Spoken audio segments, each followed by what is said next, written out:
Oh, hello. Let's recap from the previous lesson. She's such a teacher.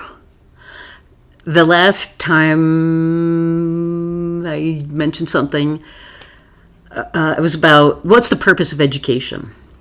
And what I mentioned was the purpose of education, historically speaking, is it was from the top down. So it's people, institutions at the top who create legislation, whatever. The second point I made, that even the architecture is made for conformity, a cells and bells model.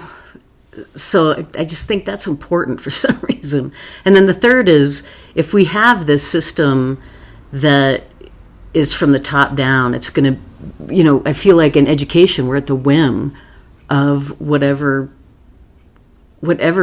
policies are at the top. And then we just follow suit, which I think is problematic because it doesn't allow for individual curiosity and creativity. Which brings me to today's topic, which is, I was very sad to hear the death of Sir Ken Robinson.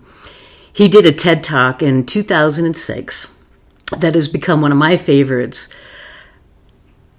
Honestly, especially if I know that I'm, as a high school teacher, if I knew that I was going to be evaluated by administration, hopefully superintendents, I made sure that this was my lesson, because I just think it's such an important lesson to teach, which is, do schools kill creativity? And I love this TED Talk. I'm gonna put a link on for you. But one of the key points that I thought was really interesting about this is he talks about how you don't teach creativity. In fact, we teach kids out of creativity. And we are mining the minds of our kids like we would mine for a certain commodity. Yeah, I think kids are looked at as a money-making machine, and we prize rigorous achievement and conformity over liberating imagination and initiative. So I agree with Sir Ken Robinson on these points. The fact that our emphasis in education has been so geared towards data,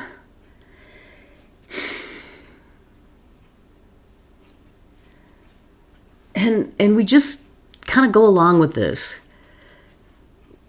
We're kind of pushed to have data. Well, I see a lot of data today about sickness, and from scientists who are saying, look, we need to look at the data, which is maybe why we shouldn't be going back to schools, but we're ignoring the data. And then I just feel like the past at least 8-9 years, education has been all about, you got to get the data. And now we have data and we ignore it as a whole society, what I'm talking about. And so we just kind of go along with this top-down business approach, and we have for a long time. It's very antiquated. And with this system, it's perfect for conformity and complacency, and to make people feel kind of bad about themselves, to say, like, you're never enough, you're never good enough. And we kind of have this dogmatic approach with very little flexibility.